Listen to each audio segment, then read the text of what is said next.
And this is Indecisive Cinema, episode 40. 40, yeah, I was going to say. And look who's back. It's good old Carlos Hernandez. I'm back, bitches. Yeah, I'm back. How you doing? I'm good, brother. It's been a long, strange trip. How you doing? Doing good. How you doing? We're here to talk about Enemy today. Yeah. Oof. I'm sorry. I no, it's all good. It's early. We're still waking up. Yeah, we're Sunday recording morning. this at 9 a.m. Technically, it's 8 a.m. because we skipped forward today. Oh, my God. Yeah. That's the dumbest thing It ever. was dark out. I thought something went wrong. I know. Yeah, it's only 6 o'clock. Why am I awake? That's right. Damn. Yeah, we're all thrown off by it. But yeah, so we're a little sleepy. So I apologize in advance for anything that doesn't sound good because we're just still waking up. But vocally, exactly. Not the genius episode that we have. We're always tired when we record this damn thing. Now, so there's nothing new. If you like the podcast, you like it. You like us for our every tired other week selves. when I have my kids. When I don't have my kids, we could be here at 12 in the afternoon. We have coffee and donuts. And that sounds nice. So wait, what did you officially name this dinosaur, bro? This dinosaur? I don't even know what the name is. We got a mascot for the office. Yeah, I'm digging on it, bro. Now he's staring at me. John Tenza would know the name, but I'd have to reach out to him and because he sent it to me on Snapchat. John. I reached out to a few people asking for Leonard. It's like Leonard or something silly, but I need to give him a name tag, a name badge. It's just a little stuffed dinosaur. Cute, yeah, Aloysius. Yeah, Marissa got it for me for the office for Valentine's Day, I think, or Christmas. I always forget which one. No, it had to be Valentine's Day. Yeah. But yeah. So anyway, we're here to talk about Enemy, which is the 2013 film from Denis Villenueve. It's his Denis Villenueve. Yeah. Is that how you actually? I think no, Denis you're right. is right. Denis is 100%. Yeah, it's French. But yeah, no, I mean he's a terrific filmmaker. He did movies like Arrival, Prisoners, Sicario, Blade Runner, all in the past like 5 years. This dude's just fucking taken off. Yeah. And he's just an outstanding filmmaker, in my opinion. And Enemy is a film that I think is really special. But that's why we're talking about it. And it's also a really challenging film, which is that I agree. The perfect type of movie for our new format, which is essentially we just talk about one movie rather than talking about 25 like we normally do. Because that makes it easier for those of you that don't watch 25 movies every week like us to ultimately be able to listen to the podcast if you've just seen one movie. So today we're talking about Enemy, and we've introduced the filmmaker already. So the synopsis of the film is a man seeks out his exact lookalike after spotting him in a movie. That man is Jake Gyllenhaal. The character's name is Adam Bell. Yeah. Well, he actually has multiple names in the movie. The original man is Adam Bell. Is that the actor, or is that our protagonist in the film? The one that the teacher is Adam Bell. Yeah, Adam Bell is the original. He's the first character we meet who meets then or sees Anthony. Anthony is the actor in the film. And this is a spoiler warning we're just going to give a spoiler warning up top. If you haven't seen the film, it's in the trailer that he sees himself. But it's spoilers territory from here on out. So if you haven't seen the film, and I apologize if we spoiled anything already, but ultimately, stop what you're doing, go check it out. If you're going to listen to the podcast, and come back and listen whenever you get a chance, and come back in an hour and 31 mintes after the film. Well, take another few minutes. Give it some time, and then just come listen to our discussion about it because we have a lot of interesting thoughts. So. That being said, now that we're through spoilers, or the spoiler warning. So this character in this film, the teacher is Adam Bell, or at least that's his current name. Which this film, what's confusing to me about it, and I'm still trying to work through the events, the order of the events that unfold in the film, because there's a line early in the film where he says something along the lines of like he's teaching and he says this is something that happens, it repeats itself, history repeats itself over and over and over again, right? And I think the film is kind of working on multiple levels in each step, in each section of it. I don't know if this is true or not, and that's why we're going to work through what we think the film is, and that's ultimately the point of this whole discussion. Well, it's funny because until you brought that up, the opening obviously is some different point in time or different person in time, and then you have the film that I thought played straight until the end. So then I do see what you're saying, and I can't see that. But it's also the first time you've seen it. Correct. I finally saw this movie like 2 weeks ago, I think it was, So it opens with a title card that says chaos is order yet undefined. Or undeciphered. Sorry, not undefined. I wrote it down in my notes wrong. Undeciphered. Okay. And that's, in my opinion, a big clue as to what this movie is about. What is chaos? It defines it in the opening title card before the title enemy, right? Yeah. And obviously, so I believe that this film, and we're going to make our statements about what we think the movie is, and then we're going to work backwards and kind of work through it. So what I think this movie is it's using a doppelganger thriller structure to tell the story of a man who loses his mind because of a fear of becoming a father. And many other things, but he's and there's more to it than that, right? But you probably never even like thought of that, and that's okay. So I don't know if that's exactly what the movie's about, right? But I'm gonna try and defend that, and I'm curious what your opinion is. He's gonna try to defend it. Oh, I'm lost. So where you're at right now, what do you think the movie's about? Well, definitely it's about a man who comes, I don't want to say unhinged, because again, it depends on who you're siding with. Or exactly. So if this, now that it's funny because I'm thinking, oh, well, this movie opens up with Adam, but does it? Because the movie opens up with something else, which could have been Anthony. But so, but again, if you accept Adam as the main protagonist, because we open up for the first 20 minutes, it's about Adam. Sure. And I agree with that statement. And then he finds Anthony. But the funny thing is that Adam is the one with that makes sense, because I'm saying Adam is the one with the girlfriend. Whereas Anthony has the wife. And if that is the case, then I find it interesting that Adam, who has just a girlfriend, and so this is where we can unravel. Because then when Adam does hook up with Anthony's wife, I guess that's where you can say you see that. And now as we're talking, I'm like, oh, he has this a point. is a really interesting movie. And And that's why we wanted to talk about Enemy, because every time I see it, I think that it might mean something different. And I think that I think the film is constructed in a way to not give you that answer. Yeah. So that's obvious. Look at a movie like Inception, right? Inception's designed with an ending that could not be real, or it could, right? And we will never know, right? Because I don't think the movie's designed with an answer. Yeah. Right. I agree with that. And this movie is called Chaos is Order Yet Undeciphered. And so what that means is, what's chaos? Chaos just means it's panic. It's whatever. It's order. That's not put in order, right? The timeline of the events is really difficult to figure out. I'm trying to think where we should start. I'm curious where you think we should start. With the timeline. It's like funny because when I was coming, I said I was going to say, well, this is definitely like it's David Lynchian in its way, but then like when you said that, then I didn't realize about the beginning. It's like it's funny because what now, is the beginning? Yeah, and it's like we start off with him and again, or him or Anthony. Now that I put it in place, I would see that being more Anthony, but then again, it could be a third character. Who knows? But we start off in some type of underground type club where strippers or performers, I guess I say strippers because they're wearing negligee and panties and bras. And we assume some kind of high-end hoity-toity sex club, but it's underground club, yeah. And we focus on one woman, which makes sense because watching these people, I forgot what they're called, squishies, who hurt animals, small animals. And she's going to crush a tarantula. Yep.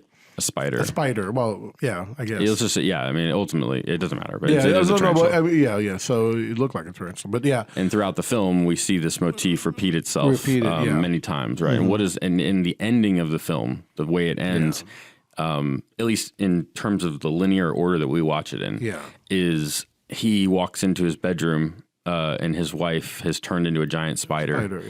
And then the shot after that is a look on his face that could mean a lot of different things. Agreed. And I think it could mean a lot of different things because it could mean so many things in terms of different. It depends on what, and this is why maybe I need to adjust my thesis and say I don't know that the film has a true. I think it just means, I don't know. It gets chaos I think the meaning of the film is in that title card. But I don't know what that means. That's what we're going to work through. Yeah. So it ends with this spider, right? Yeah. It ends with her, and it almost appears like the spider's recoiling in fear. Yes, agreed. But also, with that, I mean, any animal that's in fear is ready to attack if need be, and that's why. the ending is, because it's funny because I did get kind of repulsed by that sequence. It's horrifying. Yeah, it's really for creepy. some reason you don't know why. Exactly, and again, because of his reaction at the end, you're kind of like, wait, what? Mm-hmm. But I did get kind of like, oh shit, this thing's gonna eat him up, or But then again, his reaction at the end, doesn't make sense. Yeah, agreed. Or it could in that context. Exactly. Yeah. Maybe it doesn't seem like fear though. No, it's not. If anything, I thought it was kind of like it almost looks like understanding. Yeah, like this is where it's at. Which would make sense well, maybe it would. I know, and this cutting is why back to the beginning because he seemed also kind of like when we see him watching this, he's kind of like oh, what the fuck is this? Kind of thing, because he seems like out of place in the beginning wherever he's in this underground sex club, which is why I always think it's Anthony. Well, it seems like it's the first time he's been there. At least when we see that scene. Yeah. So he's kind of like, oh shit, what's going on here? And so we assume that that's probably pretty early on in this timeline, especially because the spider is such a crucial. The placement at the end is so important that I would say that I would assume that at some point in time, the spider became important to him. Yeah. And I think because we continue to see the visual images of this woman crushing a spider, I think that's probably roughly where the timeline begins. But I don't know for sure because I don't know that this movie's constructed. I think it's constructed in a loop. So that because it says history repeats itself over and over and over again, right? Chaos repeats itself over and over and over again. We worry about shit all the time, and we work ourselves up into chaos ultimately over just things that are repeating themselves. I think that's kind of maybe what I'm trying, what it's going for, but I don't know. So back to the timeline though, is if that's the case, right? Then I think it makes sense to start with the spider, and ultimately, yes. We could go in loops trying to figure out what this movie means. Mm-hmm. And I don't know, but let's start with the timeline that we're working through and just go from there. Let's do that. Yeah. So if the spider is the opening of the film, if the woman crushing the spider, then we assume that the beginning of the film is probably when he got invited to go do that. Right? Okay, yeah. But it seems like he might have gotten that invitation multiple times throughout the movie. Right. There's a few different moments in the film where somebody gives him an invitation. Oh, okay. All right. Now I see what you're saying. Yeah. Okay. Yeah. And so we assume that a lot of the things that happen in this film have happened multiple times. Okay. He cheats on his wife. Yeah. That happens multiple times. Yeah. She is frustrated with him about that multiple times. Yeah. And he cheats on his wife. I actually have kind of an order that I think might be. And again, I see how we could go in loops about this. Correct. But again, I guess we're not going to pick who that is because we're talking about, again, if Anthony was the one who the film opened with, then are we assuming that Anthony is then the I think the protagonist is Adam Bell. Adam Bell. So because that's what happens after the tarantula. And which is what I thought, but then you're saying he cheats on Anthony's the one who cheats on his wife, not Adam. Sure, I think it happens multiple times. Adam is kind of, I don't even, and it's funny because you say, Adam does have sex with. And the thing is, the glances that happen could mean multiple different things. I feel like in the context of where they're at in the movie, because of the cyclical structure of the movie. I think it's structured in a way to kind of loop. Because and he even says it, like history repeats itself. Mm-hmm. I think he says something along the lines of like the Romans used to crush creativity by doing, I forget exactly what the line is, but he says that they try and stifle creativity, and this is something that happens over and over and over again, right? And this is why I just don't even know. But so clearly though he has some kind of sex addiction. I would assume. Yeah. Fear of commitment would be a fair thing to assume because of that sex addiction. Well, yeah. With Adam, because with Shoshana, what's her name? Oh, I have the characters. Right now. I have it here too. Who played Shoshana in Inglourious Bastards? Melanie Laurent. She plays Mary. Mary, yeah. So Mary is the one that he seems to be cheating on his wife with, yes. Or his girlfriend, or we assume. Because Adam's girlfriend is Mary, and that's who Anthony ends up cheating on his wife with. I know, right? Yeah. I think this is designed to be confusing, and I don't know. Helen. Okay.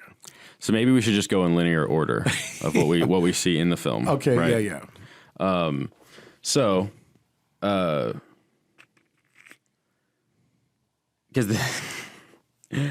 then so what happens next in the actual film? Let's just focus on that. All right, so where are we? We saw the tarantula. We get into Adam. Adam is an actor, or Adam no, is no, Adam's the teacher, the professor. Yeah. He has Mary. Mary is his girlfriend, and they have some kind of issues in their relationship. Yeah, Mary is the Melanie Laurent, that from Inglourious Basterds. Yeah, she's Adam's girlfriend. Anthony's married to Helen, who's pregnant. Okay. Sorry, this discussion. This is what I'm saying, because even you got confused with the characters. Helen's the other name. Helen is the pregnant wife of Anthony. Okay, gotcha. Mary is Adam, the professor's girlfriend. Sure. You see that they have some type of issues in their relationship. Mm-hmm. I'm sexual in nature. And she's always kind of like, leaving off in a huff, she always like splits on him. But she also seems concerned for him too. Yeah, like and which is interesting. Maybe because she thinks he's cheating on her, right? That's never brought up though. I think maybe she's concerned for him because, she thinks that maybe he's not performing well because of whatever it is. But I saw Mary more as like, she was like a dick to him, Yeah, I don't want to be that guy who says all the girls wrong.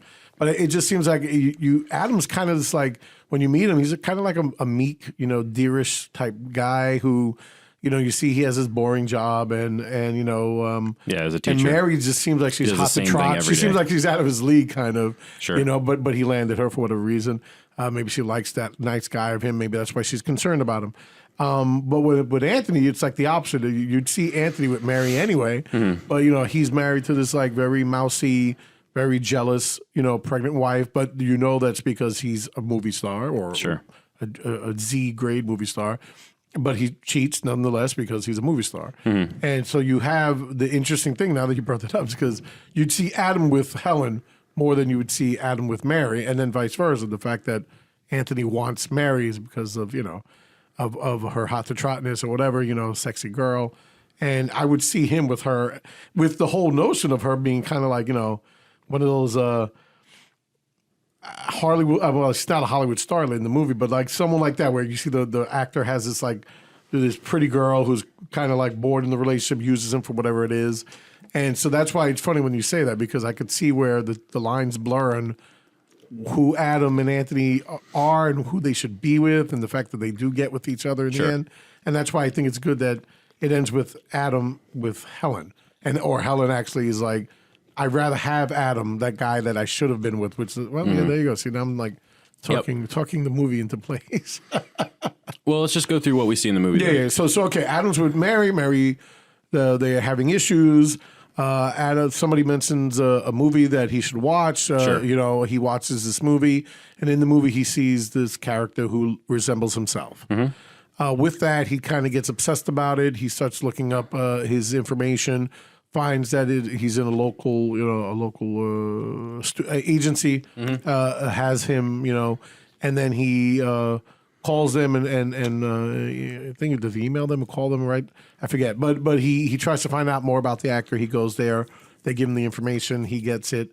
And then he sends him, is it a message? I keep forgetting if it's email or... I don't remember. Yeah, but he sends him information. We should meet because we look alike. Yeah. And they meet at that hotel. Yes. Which is kind of... And this is another thing. I mean, where does this film take place? It's in Canada. Ontario. Canada. That's why I was like, why does it look like fucking a Desert Storm? It's like everything's but that's the color of the movie. That's just the choice of, because color and the use of yellow is an anxiety-inducing color. Yeah. So they're in Canada. That's right. There's okay. So yeah, and they meet at the hotel. That's like kind of a seedy type motel, but it's kind of big.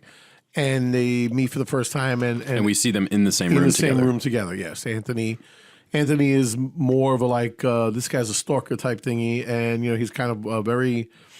I'm trying to think of the word. Not aggressive, but he is like he's like, hey, he doesn't really. He just met for whatever reason because he's intrigued as well. Sure. And Adam is kind of like, holy shit, he's more like blown away that yes, they look exactly like each other. Sure. And they bring up the whole thing that your family lineage, like your like. he asks about his mother or and asks for to see scars. He tells him to take off his shirt to see if they're. And this is the Adam character. This is Adam telling Anthony. Yeah. Adam's more blown away by the obsession, which is funny because Anthony is kind of like, what's going on, but he's still more like, I want to get out of here. Sure.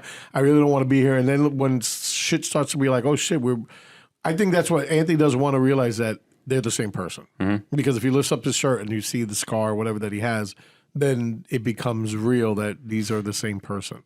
So he ends up splitting. And then that's when he, is it the next time he says, comes to him and says, he goes, stay away from my wife. Or wait, what does he do? Oh yeah. He contacts Helen. Right? Yeah. Is it on purpose, or he goes there and then Helen's there, and Helen mistakes him for Anthony, but then they talk or he sends her the message. See, now I'm kind of... You go back through and it makes no sense. Yeah.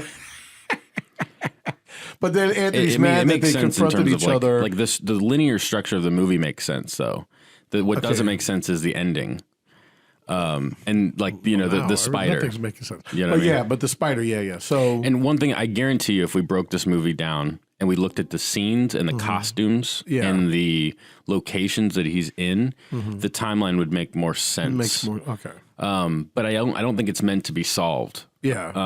I think it's meant to be I think it's just meant to be a cycle. So, okay, yeah. And now that makes sense. Now that I'm talking it. But I don't know. I don't really know, right? And I don't want to stress about what I. No, of course not. Yeah. But ultimately, the order of the events in the movie, again, it's like he's getting worked up over something, right? Over this doppelganger like this enemy, this person that ultimately could be himself. Well, right? of course, man's a war. That's why the movie's called Enemy. I think is because ultimately we can be our own worst enemy. But I don't know. Anthony is that. Yeah. Anthony's the self sabotaging type character.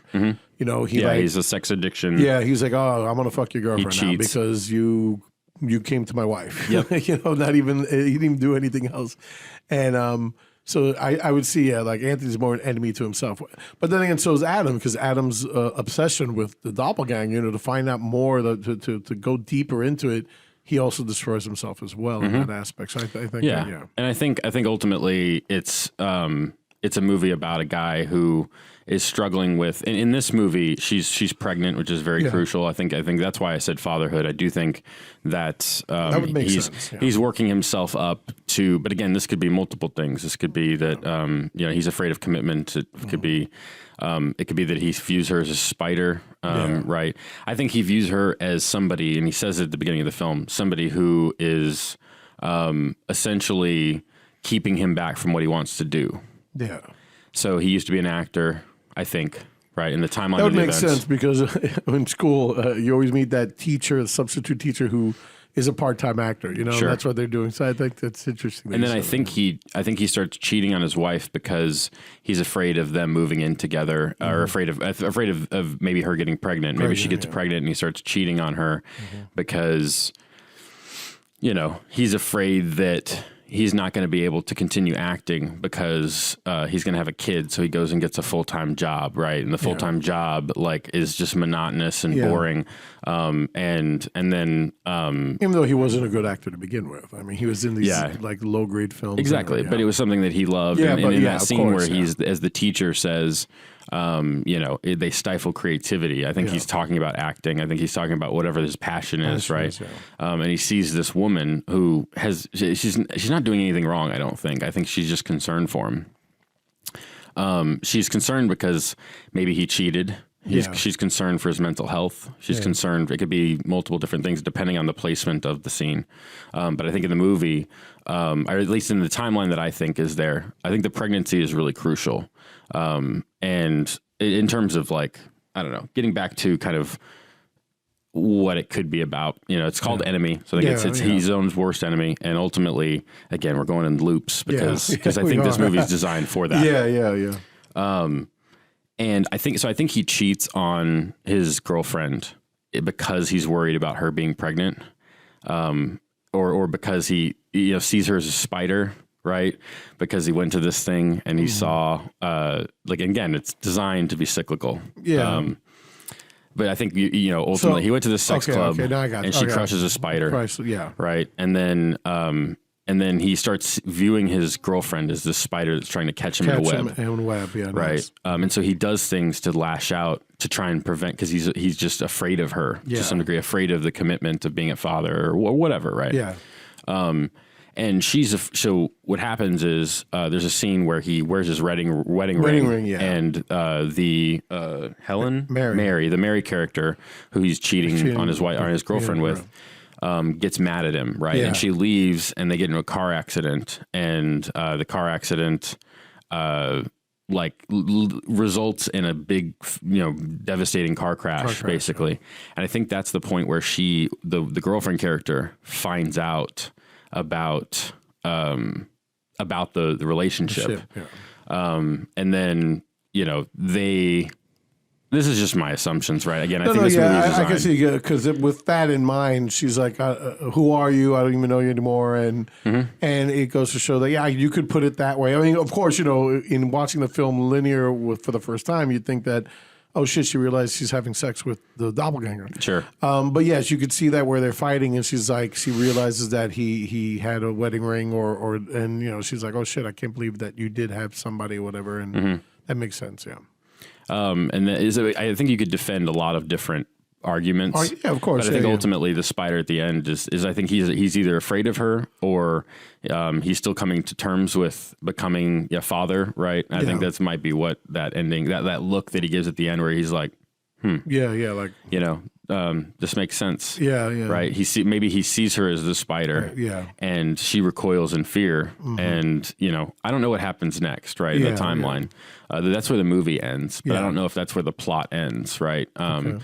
It looks like the spider recoils in fear. And I don't know what that means. Does that mean he kills her? Like, does that mean that he scares her? Right? Does that mean that the look that he gives is more of a look of like, okay, you know what I mean? To me, well, if it's Helen who's in the room, so if Helen is the spider, and you're saying that he scares her, I could see that, because she is like, who are you anymore? You don't love me. You cheat on me, and that kind of thing. And that would be interesting in that aspect.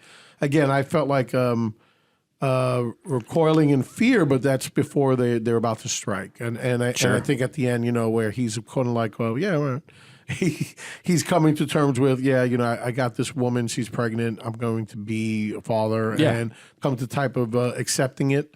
Because the pregnancy thing is so crucial, I think, but ultimately it's hard to know.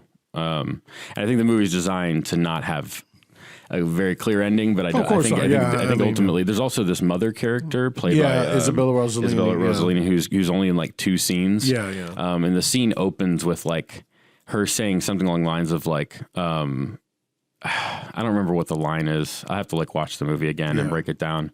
But she seemed concerned for him and his mental health as well. Yeah. And it seems like she talks to him about it. Like, clearly there's nobody actually there, right? And it's like, I think he's worked himself up over being a father into literally believing that there's a doppelganger out to get him, right? Yeah. But it's, to some degree, it's just him remembering who he used to be. And I don't know if that's right. Right. I mean, we can feed into that. I mean, it's a great theory. I actually kind of dig it. It would make some type of sense to make sense of the film. You know what I mean? Sure. And I actually like that. I mean, I didn't even think about that. Like I said, when I saw it, I actually saw it as what the film presents itself as a guy who meets a doppelganger. That's it.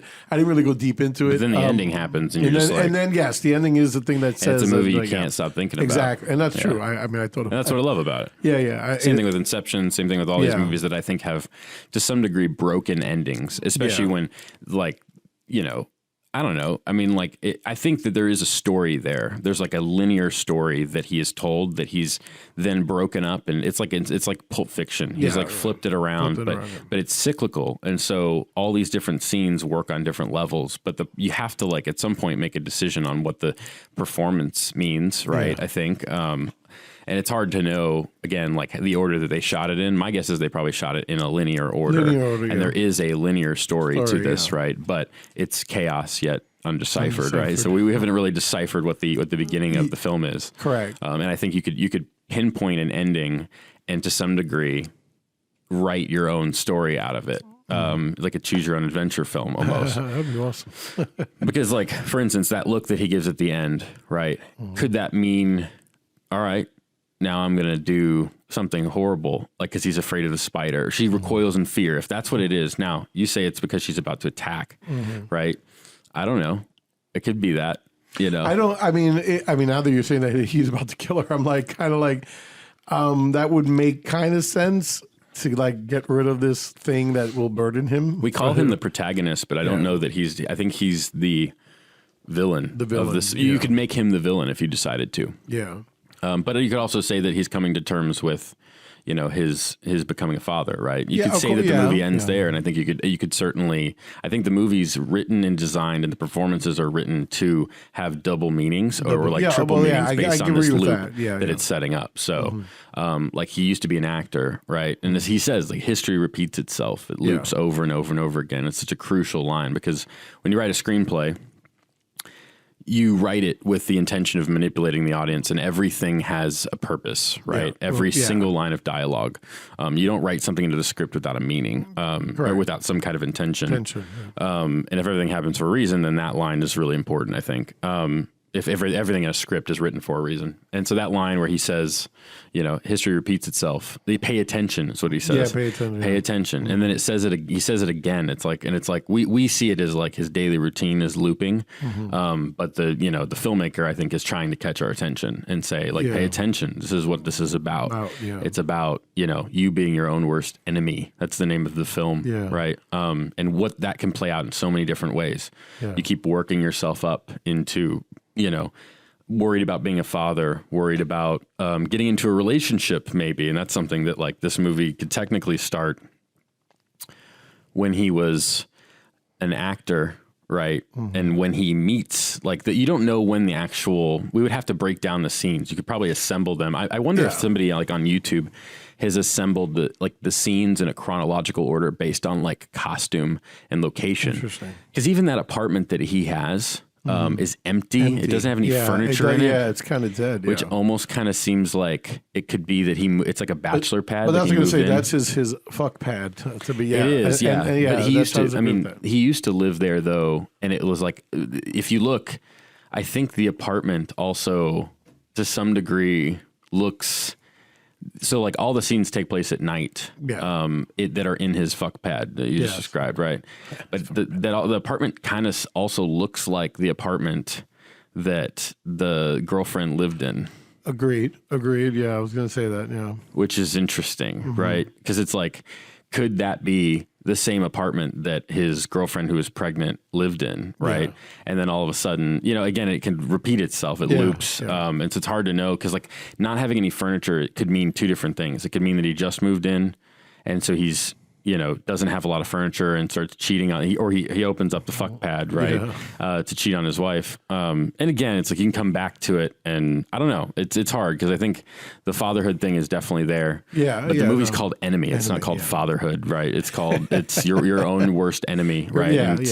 This doppelganger thing doesn't make any sense if it's just about fatherhood. I mean, it could, I think it could mean that he's working himself into a chaos because he's like forgetting the earlier events of his own life. Like when he was an actor, he's like remembering being an actor, right? But he thinks that's a different person almost, but it was just him 6 months prior or whatever. Right.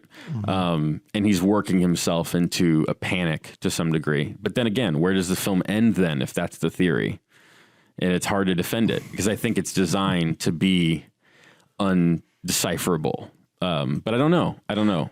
It's hard to know. And again, like I said, you got me thinking about, you know, the film in itself.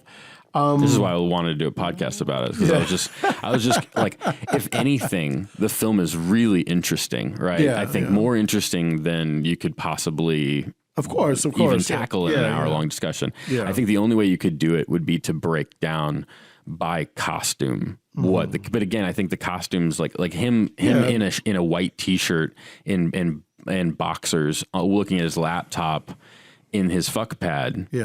That could be that the fuck pad existed while he was also in his apartment. Or it could be that the apartment, it's the same apartment, right? it's hard to know. Like, you know. Yeah. Well, nothing's. I mean, again. I mean, I only share one side. And I just want to give Denis credit, though, yeah. that like this film, it seems like all the choices, and maybe I'm reading too much into it, right? But it definitely seems like all the choices were, I mean, he titled it Enemy, right? Yeah. And that to some degree could just be manipulating us into thinking that, you know, that this movie is about a doppelganger, right? Mm-hmm. It's shot in all yellow because it's supposed to be anxiety inducing, right? Mm-hmm.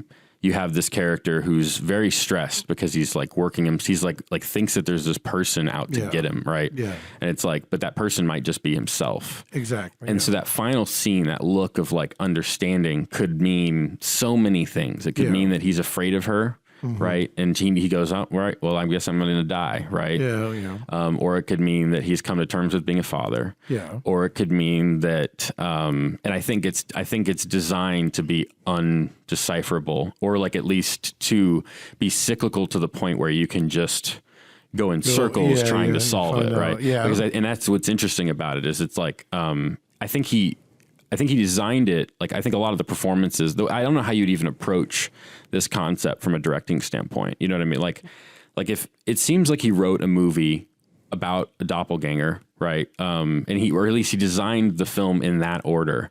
And then I don't know. It's hard to know what the intentions were, right? Because ultimately you have to tell the actors something. You have to shoot it in a certain way. You have to do a lot of different things that like every decision has, like her being pregnant can't just be, you can't just have her be pregnant for the sake of being pregnant. Right? No, I agree with that. Yeah.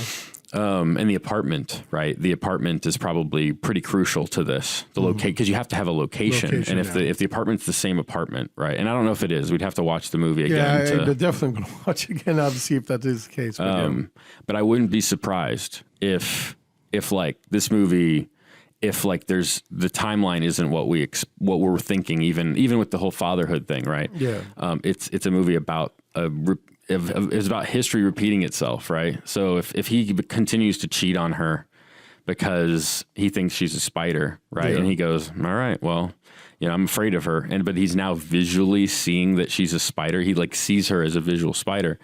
Is that just indicative of the fact that he sees her that way all the time? I think that's what it is. Like, I think he sees her as this spider trying to catch him in her web. You know, and to some degree, but again, you could make an argument for that. I don't know. Yeah, I mean, I see what you're saying. I think that if he saw her or felt her that way, it wasn't until the moment of realization at the end. Because it does look like a moment of realization. It is, because like I said, I'm big on moment of realization. And it's where the film ends. Yeah, and like I said, I think that it's where the movie ends. I don't know if it's where the story ends. And again, I don't want to deviate, but I mean, I know with my favorite moment of realization, Saturday Night Fever on the train at the end. With Tony on the train. Anyway, but it's just that moment of realization that you see in John Travolta's face that this is not what he wants. Sure. And so because it manifests where he ends up doing what he needs to do. I think that's what I see here, because even if we say, okay, you're right, and he feels that, it's not until that moment of realization at the end of the movie where he sees that. Mm. And it's right there in front of him. So explain to me the doppelganger thing then. Like, how is he seeing himself? Is he just remembering himself? But he's having a conversation with himself. Yeah. I mean, there's even a line earlier where Anthony says, "This guy keeps calling me." Yeah. You know what I mean? How does that make any sense? You know what I mean? We would have to break out, and I'm curious if somebody has edited this film in a linear order. I guarantee you somebody has on YouTube, like Enemy in the actual order. Oh, okay. Now I see what you're saying. Okay, so Anthony, as the actor, is telling his pregnant wife, "This guy keeps calling me." Okay. I think you could probably genuinely. There we go. I'm gonna go for it right now, bruh. Go for it. Because if that's the case, it's like this guy keeps calling. This character he doesn't want to be. This person, this teacher, this Adam character is calling me.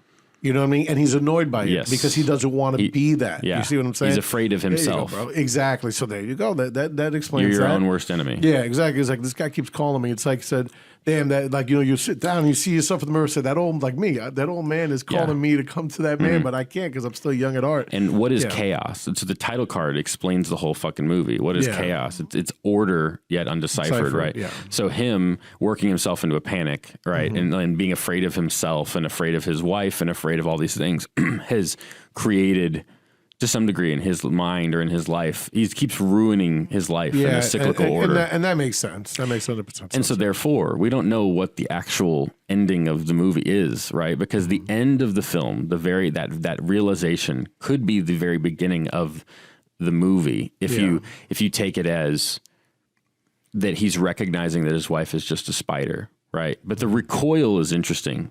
You know, now it could be that she's recoiling to an attack, right? But it could be that she's afraid of him, right? And if she's afraid of him, what's he going to do? But again, as I mentioned, like all creatures when they fear is when they're, Here's another great line that I love. It's very specific in order to be multiple things. She says, she says, what is going on? And she says, you know, right? And that could mean multiple things. It could mean that she's worried about his mental health and he's going, but it could also mean that that she's worried about him cheating on her, right?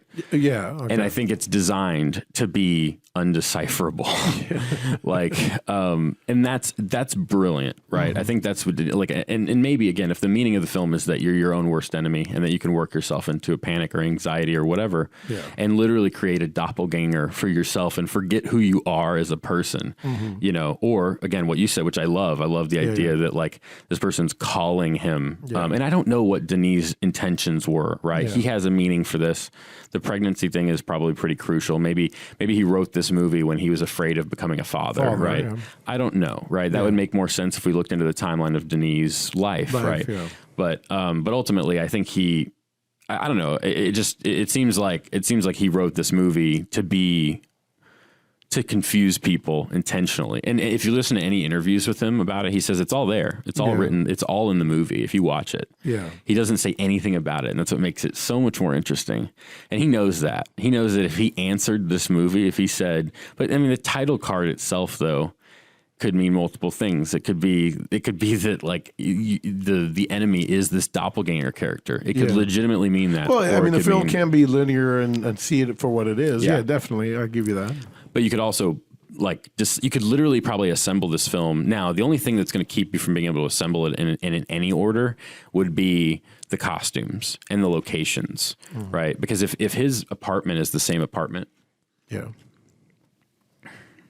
which it may be, they both have floor to ceiling windows. But we don't see them at the same time of day. Right. And I guarantee you have to make a decision of location when you film a movie. Right.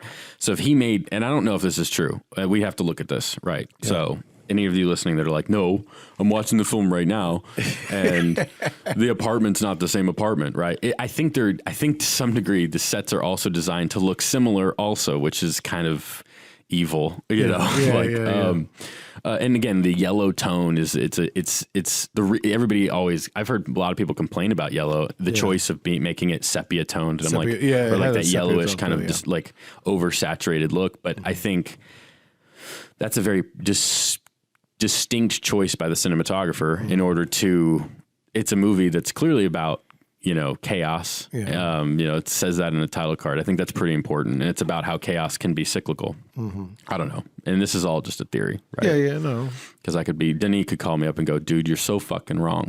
Take it easy. Take it easy, bro. Right. Watch the movie again. Yeah, exactly. But again, I think you watch it again and you can have all, like I've seen it 3 times and I think I've had 3 different meanings. Because again, like that line, the performance is, the word choice is so specific to mean multiple different things depending on what timeline you want it to be, right? So if you decide that the beginning of the movie is when the woman steps on the spider and he realizes, she's crushing a spider. She has so much power, right? And then at the end, when he recognizes that his wife is a spider, what does he do next, right? You could take it in that direction and go, maybe he murders her. I don't know. Or maybe he scares her and that's why, with his mental health, like he freaks her out or something. You just don't know, right? And that's what's great about this film. I think that's what's masterful about this movie is it's designed to be unsolvable. Solvable, yeah. Interesting, yeah. It's like that scene in Inception where just Gordon-Levitt walks around in circles up the staircase. Yeah. And it's like it's designed so that you can never finish the staircase. Yeah.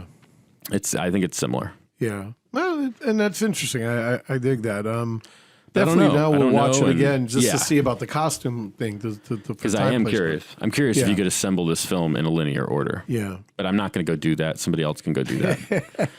Jeremy ain't got time for that, bro. This pod, I don't have time to go just but I guarantee you, I do think the film is designed to work on multiple levels and be cyclical in order to confuse an audience. But also, I guarantee you could assemble the timeline in a lot of different ways. Because again, like the doppelganger, them talking to themselves doesn't, at some point he has to talk. Like we're seeing that on screen. Yeah.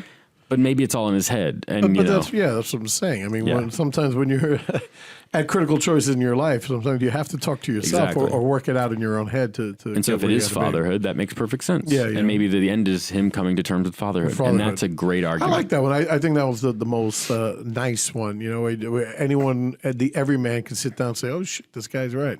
And the answer probably lies in like what Denis was going through, most likely. Because like what provoked this movie to be written was probably something that happened to him personally, whether he was anxious about becoming a father or whatever, right? Anxious about like becoming a father and losing his ability to make movies, right? Or whatever. I don't know what it makes sense because he's a filmmaker, right? And again, you title the movie Enemy and you go, what's if the movie's titled Enemy, what does that mean? And it could mean many different things. It could mean that you might have a doppelganger out there, right? But it could also mean that, and I think he knew that when he titled it Enemy. Is he knew that like, again, the thing that I wrote down is the film is using the doppelganger thriller structure to tell a story of a man who loses his mind because of fear of becoming a father. Right? But that's just one thesis, right? And I love that about this film. And I don't know if that's true, right? Because that's it's like Inception. You could sit here and you could go, well, but none of it means anything. It's like I think the movie is shot in a linear story so that it can be, and then the choices of like dialogue and stuff like that are made to be unsolvable. Like the little spinning. And that's why at the end of Inception, when the thing, and sorry for spoilers for Inception, I'm going to go see that today. Potentially. I don't know that I even need to go see it. Spoiler warning. So if you're watching this, you must watch I love that fucking movie. That's another movie that's kind of a heist thriller that's designed, and that's one of my all-time. I would love to see that. And I can argue that spinning top forever could fall or not. And it's like that's, to some degree, Enemy could also be that. And it's like, I think he knows that the way it's designed could just be that he's just fucking with an audience and going, you're not going to be able to find the meaning in it aside from what the title's about, right? Or you can find your own meaning in it. And that's what's great about the film. That's what's great about Inception. It's what's great about a lot of these great films is that they're designed to be unsolvable. And that's why you watch them over and over and over again. And you relate to them wherever you're at in life. I don't know. That's at least where I'm at with Enemy.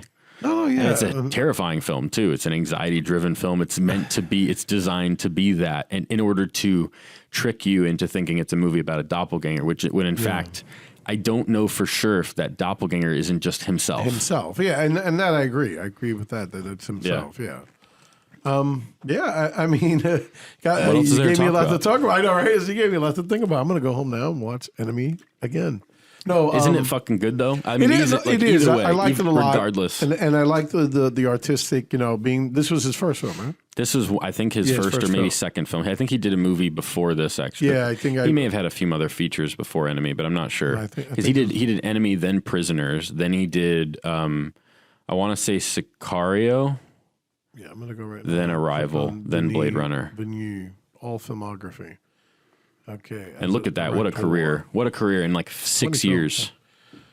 Short film, Cosmos was the first one, And that's his feature, right? August or is it the short? 32nd of Earth. Oh, shit. He did do 3. Maelstrom. Yeah, before Enemy. And then, 4. 5, Polytechnique. 6, Incendies. Oh, my God. Yeah, the dude has a lot of... You're off mic, by the way. I'm sorry. So he did 7 because Prisoners was before Enemy, but they were the same year though. Oh, Prisoners was shot before Enemy? Well, it was released. It was released before, Enemy didn't get. So I don't think did it get a theatrical run or it barely got a theatrical run. Prisoners did pretty well. I think.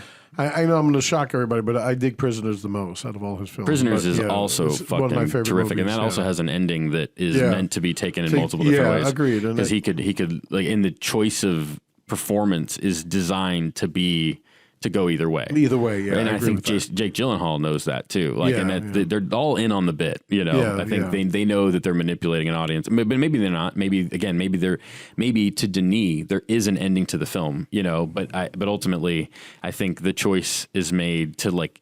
Does he find Hugh Jackman or not? Yeah. You know what I mean? And it's funny because you know me, I'm a child of the 70s. 70s cinema is my bag.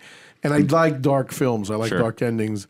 But for some reason, because I love that movie so much, I see the happy ending where he hears that and he saves him and everyone you want that. I think you want that. Exactly. Because ending. But you could also take it and go, the movie's called Prisoners, and he's which just means you can be a prisoner of your own self, you know. And Hugh Jackman is that, you know, his whole character is a prisoner. His life has been to some degree, but ruined. But we could also say that maybe he lives in, you know, or maybe he doesn't live and he dies thinking that his daughter didn't make it, right? You're like, Jesus Christ. But the movie's designed in both ways. Yeah. Or it's designed to be, I think, go either way. Yeah. Just like Inception. Yeah, and agreed. And it's weird because with Inception, I know that it had a shitty ending. But with Prisoners, I see it as a happier ending. You think Inception's ending shitty? Well, no, in the aspect of that the fucking top dropped and it's all. You know I think it's intentionally. Yeah. I think it's intentionally either. I know, and I that's a shitty cop out. But I'm saying that I mean that's because fair. My sister. No, I'm not. I love you, but I'm saying my sister fights that. But this is a movie. It's all happily ever after ending, and I feel it's not. You're talking about a movie though, like Inception's a movie about multiple layers. Of course. It's like Enemies. It's about loops. It's about repetition. It's about all this stuff. But I mean, we all have that opinion to say, and I feel that the top drops.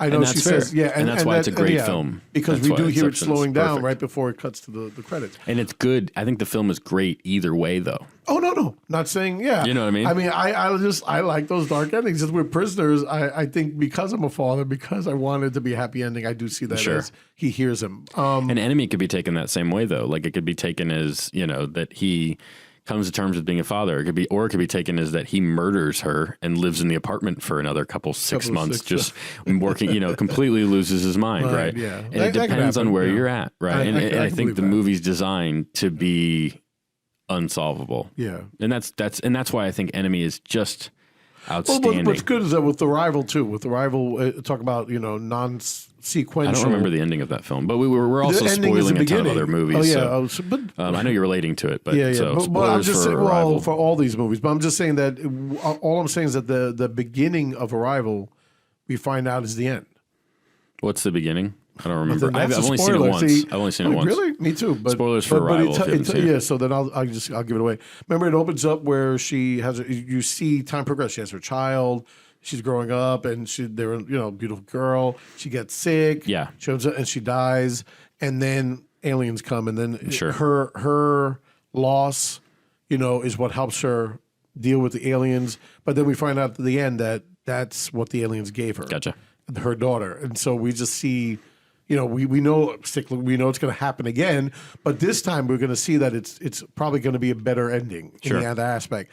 But that relates to Enemy a lot. I do love Arrival. That's a great movie. I dug Arrival a lot. To see that again. Again, we're not going to get into fighting about Annihilation, but I dug Arrival better. I liked Arrival a lot more. And Annihilation's a different filmmaker, though. No, I know, but I'm just saying that in the aspect of these, where the ending was kind of like, well, we've thought about that before. But I mean, I did like Arrival, and I like that where we see the cyclical aspect of the film making. In this aspect, it was like thanks. I thought it was kind of low. But you may have been low the whole time, but I'll mix it up in post. Yeah. But that's what I think. I think that how Arrival began, it's touching, and you're like, oh, okay, how she dealt with this loss is how she touched or reaches the aliens. And then you just find out that what we saw in the opening is just what they gave her gift. Sure. And that's how it really ends. And I thought that was really cool. Yeah. So I don't remember that. But Sicario, too, I don't remember the endings of some of these movies, but I haven't seen them. I've only seen them once. See, and that's the thing with Sicario. When you told me that was Denis, I was like, what? Because I saw it and it was all right. I think it's my least favorite of all of his movies.